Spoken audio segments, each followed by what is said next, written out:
اعوذ باللہ من الشیطان اللعین الرجیم بسم اللہ الرحمن الرحیم السلام علیکم یا علی مدد۔ مومنین و مومنات کی خدمت میں بے انتہا مجرب اور جلالی ترین اسم اعظم کے مجرب دعائیہ کلمات لے کر آئے ہیں۔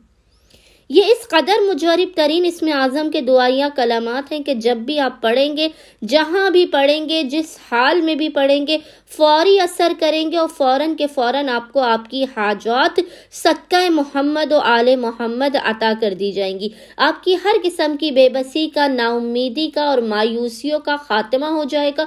آپ کی زندگی کی کایا پلٹ جائے گی، زندگی میں خوشحالی آ جائے گی، گھر سے ہر قسم کی نیگیٹیوٹی کا خاتمہ ہو جائے گا، گھر میں ہر طرف سے جو لڑائی جھگڑے ہیں، فسادات ہیں، جو ناچاکیاں ہیں گھریلو، ان کا خاتمہ ہو جائے گا، آپس میں محبت پیدا ہوگی، رزق و روزی میں بے انتہا برکت ہوگی۔ خصوصی طور پر اس عمل خاص کو کرنے سے رزق و روزی میں بے انتہا برکت ہوگی، غربت کی کالی رات کا خاتمہ ہو جائے گا۔ مومنین اس عمل خاص کو جو بے انتہا مختصر ترین ہے، جب بھی پریشان حال ہو، مصیبت زدہ ہو، کسی بھی دن اور کسی بھی وقت کر سکتے ہیں۔ بے انتہا آسان ترین عمل ہے۔ مومنین نے کرنا یہ ہے کہ عمل کرنے سے پہلے آپ نے باوضو ہونا ہے، باوضو ہونے کے بعد آپ نے قبلہ رخ ہو کر بیٹھ جانا ہے۔ اول و آخر آپ نے تین مرتبہ 3 ٹائمز محمد و آل محمد پر درود بھیجنا ہے۔ اس کے بعد آپ نے اس ذکر کی تلاوت کرنی ہے۔ ذکر آپ کو انشاءاللہ تعالی اسکرین پر لکھا ہوا نظر آ رہا ہوگا، لیکن آپ نے اس ذکر کو پڑھنے کا طریقہ ہے، پہلے آپ وہ طریقہ سن لیجئے گا۔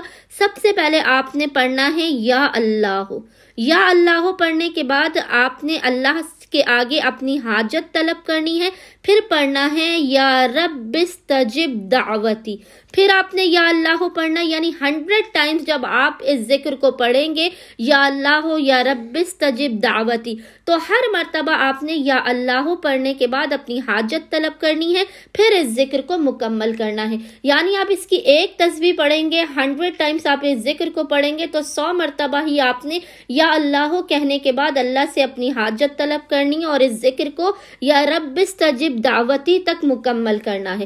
آپ نے ایک تسبیح ذکر کی پڑھنی ہے، آخر میں 3 مرتبہ محمد و آل محمد پر درود بھیجنے کے بعد خداوند متعال کو حق محمد و آل محمد کا واسطہ دے کر اپنی حاجتوں کو طلب کرنا ہے، بلا و مصیبتوں پریشانیوں کے خاتمے کی دعا کرنی ہے۔ صدقہ محمد و آل محمد مومنین کو ان کی ہر حاجت مقام سے ہٹنے سے پہلے اس تسبیح کے ذکر کے مکمل ہونے سے پہلے عطا کر دی جائے گی۔ اللہم صلی علی محمد و آل محمد وعجل فرجہم اجمعین۔